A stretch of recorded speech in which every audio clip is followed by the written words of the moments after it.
Coming up, mix up a batch of fake bath that's a guaranteed gross out. Find out if your friends are heavier than water. Build a junkyard crane to clean up your bedroom. And discover why no one can hear you scream in space. Does that mean that when you scream in space, it sounds like this? Yeah, sure does, Dana. And find out why in just a moment. But first, let's see what Zach's up to. I'm supposed to be tidying up my bedroom. Mum's orders. It's my mess. Why can't I just live in it? I love my toy cars. Where's that magnet I saw earlier? It's around here somewhere. There it is. See? Who needs to tidy up? I know where everything is. This is a junkyard crane lifting up a car wreck. Ready to throw it on the scrap heap. Why don't I make a real junkyard crane with a working electromagnet? It'll help me clean up the cars in my bedroom junkyard.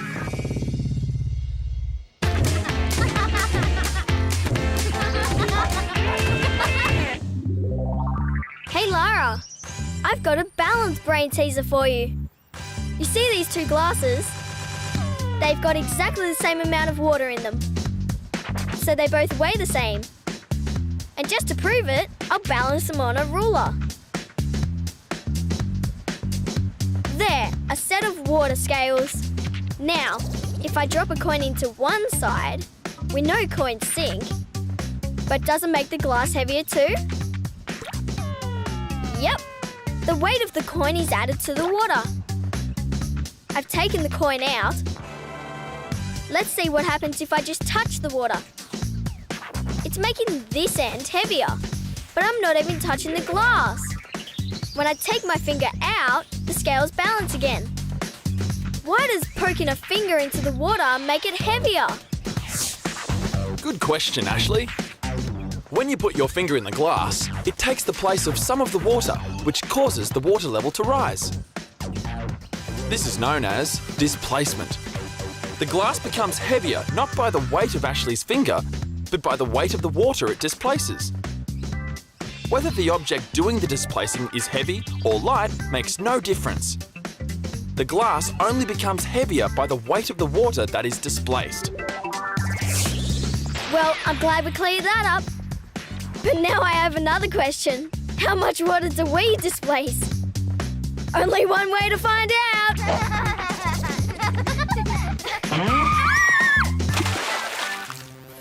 Ooh, I hope that water wasn't too cold. That's not what friends are for. No, it's not, Taryn. Friends are for helping you with your latest invention.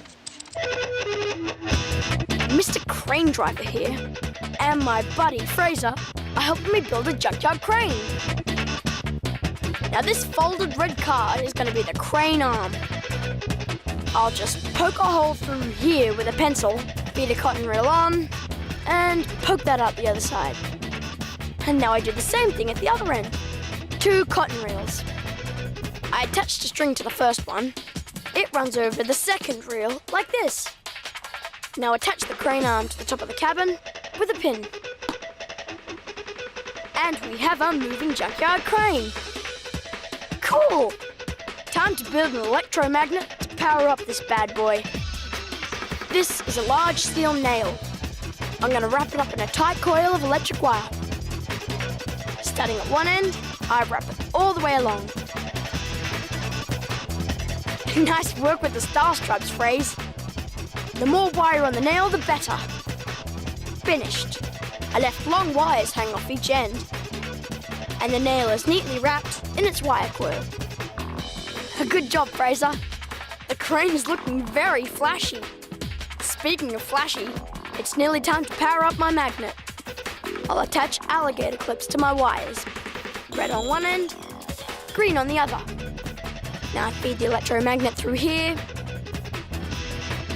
And the nail needs to hang from the crane arm. So I attach it to the string that can be lifted by my cotton reel. And this is how I'm going to lift things up using my electromagnet.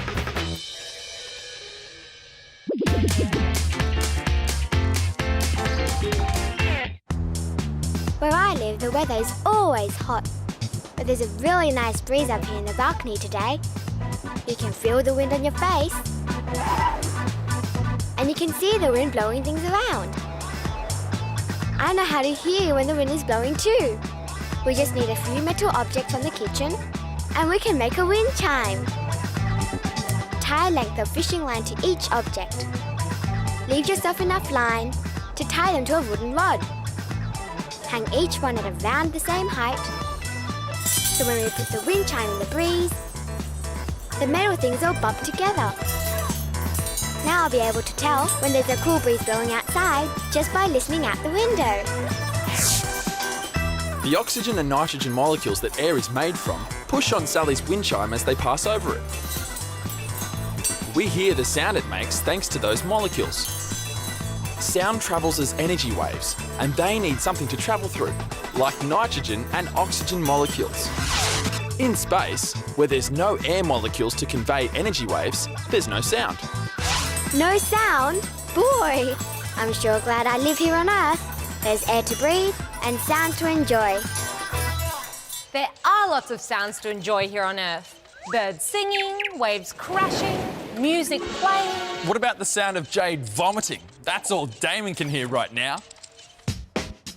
Poor Jade has an awful tummy bug. There she goes again. She has the pukes, all right. Yuck. Just the sound is enough to make me want to bath. It's my job as a friend to cheer Jade up. And I know just the thing to do it. I'm gonna need this fruit bowl and a bit of gelatin dissolved in warm water. Hold on, Jade. A good belly laugh is what she needs. In goes 1 can of pea and ham soup. Yuck! The soup looks like vomit already.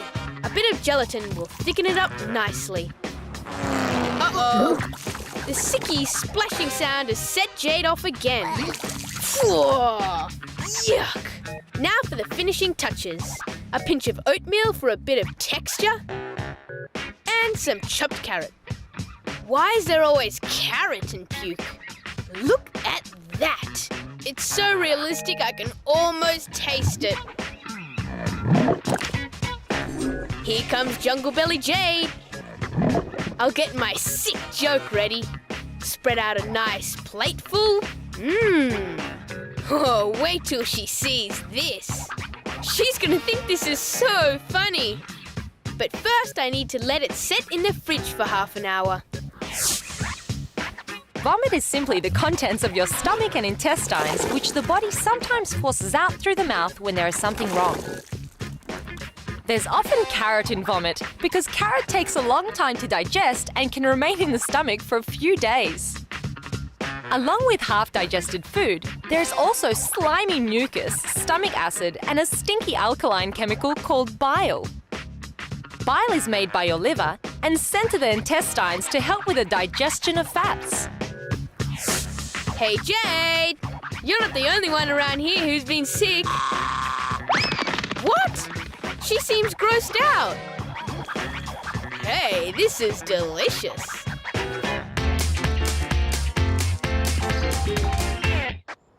I've been out picking flowers in the park. Look at this beautiful bunch of lavender I collected. They smell so nice. I wish flowers lasted forever. Then I could always have them around my bedroom to enjoy. Hey, wait a minute. I've seen dried flowers that do last forever. I have an idea. This is borax laundry powder. Mum uses it to get our clothes really clean. I know it absorbs any moisture that comes near it. So I put plenty in the bottom of this box, put the lavender on top, then cover it up with more borax. Make sure each stem is well coated. Now I'll tape the box closed so no moist air gets in from outside. That's done. All I have to do now is wait. About a week should do it. Okay, 7 days later, and it's time to check on my lavender. Hey, well, it's certainly dry. Shake the borax crystals off, and I have one bunch of beautifully dried flowers. And they still smell gorgeous. Borax crystals form naturally when mineral-rich water evaporates from lakes. It's so absorbent that it will soak moisture out of the air or anything around it. A thick coating is enough to draw the water out of the cells of Grace's flowers. Without water in the cells, the fungus and bacteria that cause plant material to decompose cannot survive. I'll put these in a vase. Beautiful dried lavender. Now I just need to remember not to water it. I wish someone would give me a bunch of flowers. Oh, Taryn, you're so sweet. I may be a flower lover, but I also like big, loud machines like Zach's electromagnetic crane. It's time to power up my giant of the junkyard. Hope it works.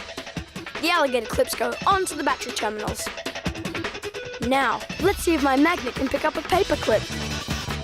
The nail is coming down. And yes!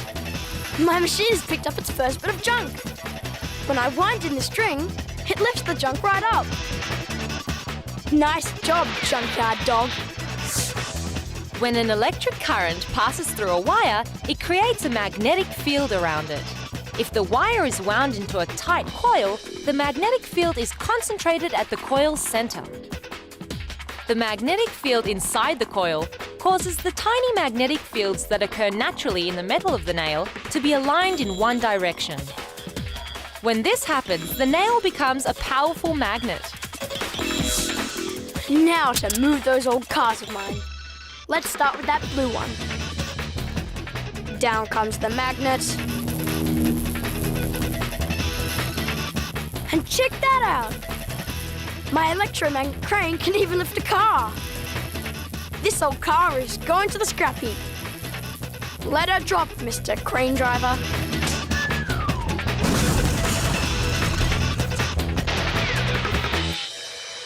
Zach's having so much fun with that crane, I don't think he'll ever get his tidying up finished. Our fun's finished for today, though, because we've reached the end of another show. See you next time.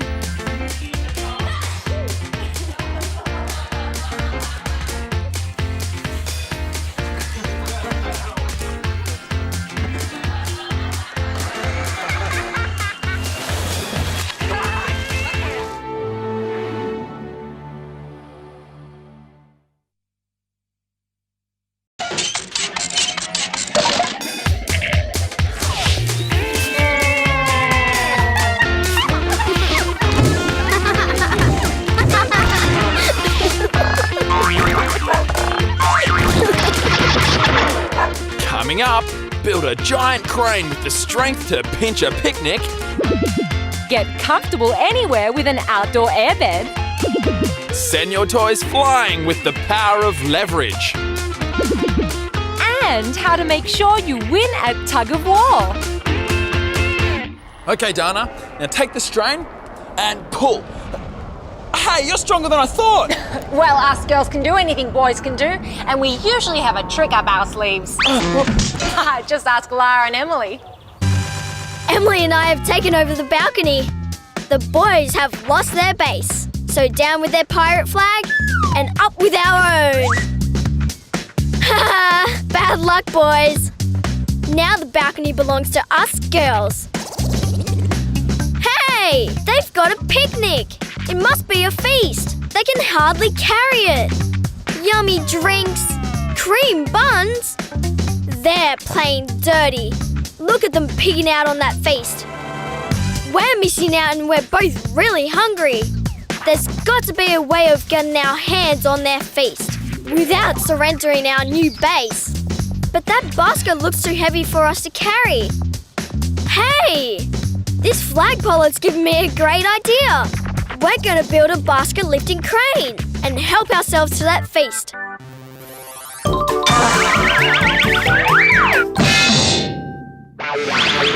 Hey, Kimberly! Try out my new paper folding trick. Fold a square of paper in half, corner to corner, and crease. Unfold the paper, then fold the corners in like this. Kim's getting the hang of it. Fold the base over to make a triangle. Fold the bottom two corners into the middle. Then fold fold the base over like this. Now fold the two bottom corners in one last time. And fold the whole thing down the middle. Excellent. Now stick a pretty paper seal to the triangle. Beautiful. Okay, now to start training. Watch my seal move for the fish. Okay, boy. Up, up. Good boy. The way Carrie-Anne folded the paper leaves most of its mass in the centre near the pivot. But as the paper starts to open outwards, the centre of gravity shifts. Instead of being in front of the pivot, the centre of gravity moves behind it. So it tips and the seal sits up. What's Kim made? Hope that's not meant to be me. It is me. Now she's got me doing seal tricks. I think I'd be flattered if someone made a paper puppet of me. I wouldn't be so happy if someone made a fool of me, though. And that's exactly what Lara's about to do to the boys. Emily and I have been defending our base from the boys for hours. And we're starving. Time to build a clever crane to help us grab their feast. We can use this pulley, rope and flagpole. I'll make a hook out of this old coat hanger. Stretch it out a bit and tie the rope to the base. Nice and secure. Okay, time to give our basket crane a go. Emily will hold the base of the flagpole while I lower the hook. Excellent! The boys are dozing off after a big lunch. Down goes the hook. I just need to get it through the handle of the basket. Yes! Got it! Okay, up she comes. Oh no! It's too heavy! Emily can't take the weight on the end of the pole. We'll have to put it back down. At least the boys are still asleep. Our basket crane needs to be a bit stronger. And we better figure out how before those boys wake up.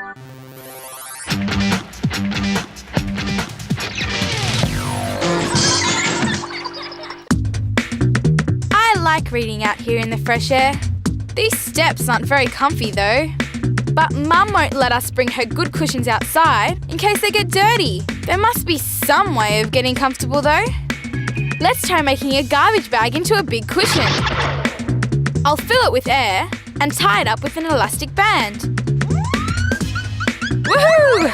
This is going to be a big cushion. Okay, that's full of air. On goes the elastic band. And we have our very own cushion. Hey Zach, I made something to make you a little bit more comfortable. Try it out. Whoa, it's not strong enough. Sorry, but that was pretty funny. Sit tight, Zach. I have another idea for a comfy cushion. We are going to make a supersized airbed. Here's a giant plastic bag. And we're going to fill it with lots of small plastic bags. Each one needs to be full of air. I'm going to put a bit of confetti in as well to make them look funky.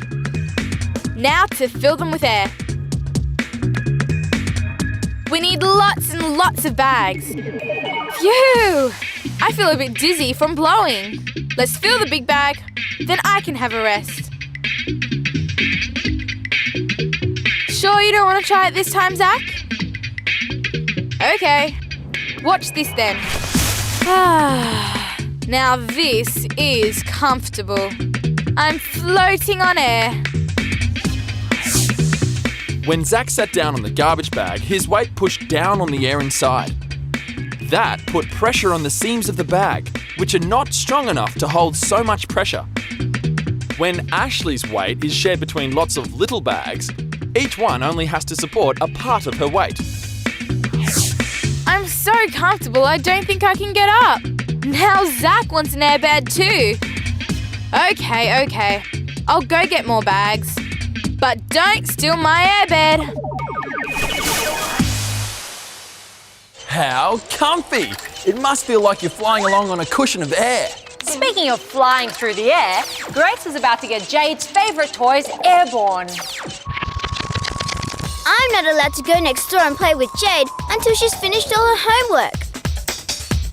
But I can't wait forever. I want to return her toys to her. And I know just how to do that without going next door. My trusty toy launcher will send them flying over the fence.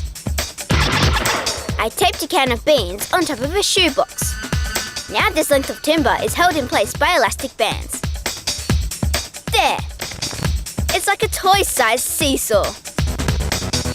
First off is Daisy the cow. Good luck, Daisy. Whoops, that's no good.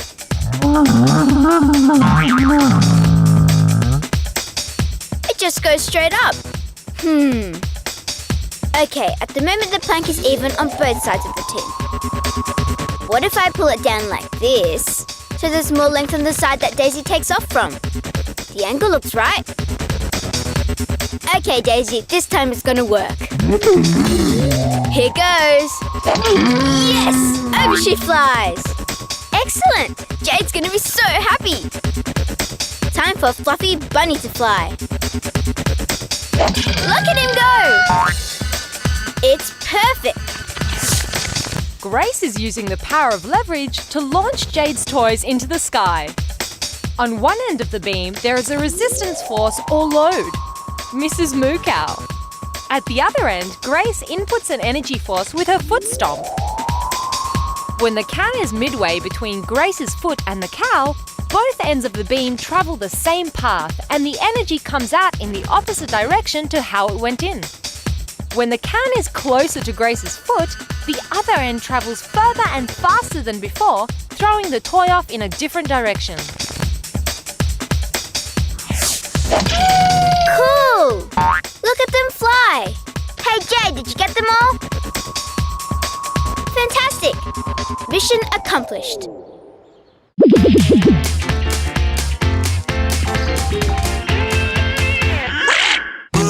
The tug-of-war championships are on, and my friends think they have it in the bag. They're playing 2 against 1.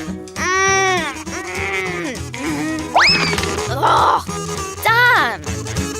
Laugh it up, guys. You do have the advantage, remember? Okay, round 1 to them, but I have a secret weapon for the next round. Not sure? This trusty tree. I'll just get rid of this and start wrapping the rope around the trunk. My opponents think I've gone loopy. I've told them it's so I'm not bowled over by their mighty force. 1, 2, 3, pull! Haha! They're struggling to even budge the rope.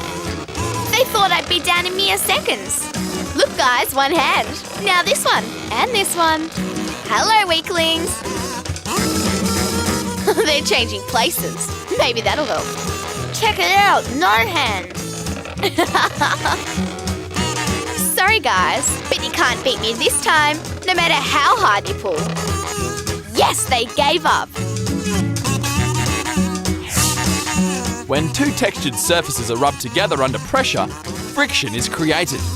The harder Beck and Daniel pull on the rope, the tighter it becomes around the tree, and so the more friction Ashley has helping her resist their pull. Okay, back to the real game. On your marks, get set, pull. Whoops! Look at them go. That was one game worth letting them win. I think Ashley's tug-of-war tactics may start to cause a bit of friction between her and the other kids. Yeah, there are lots of crafty tricks being played today. Let's see how Lara goes lifting the boys' picnic. Emily and I have come up with a better way to use our basket crane. We've leant the pole against the balcony railing. This will help Emily take the weight of the heavy basket as I pull it up. Good, the boys are still asleep. Let's have another try. Nearly. Got it. Okay, now to carefully lift the basket. Yes, it's working. Emily can take the weight, no problem. Brilliant. Time to plunder the pirates' picnic. Oh, yum. It's all ours. Supporting the pole on the railing made it into a cantilever arm. Cantilevers work by transferring the heavy downward pull at the unsupported end of a beam into an upward force at the anchored end. It's much easier for Emily to deal with the weight of the basket using her body weight than by having to support a downward pull with her arms. The boys guys are finally waking up from their sleep. Bad luck, boys. Thanks for the yummy snack.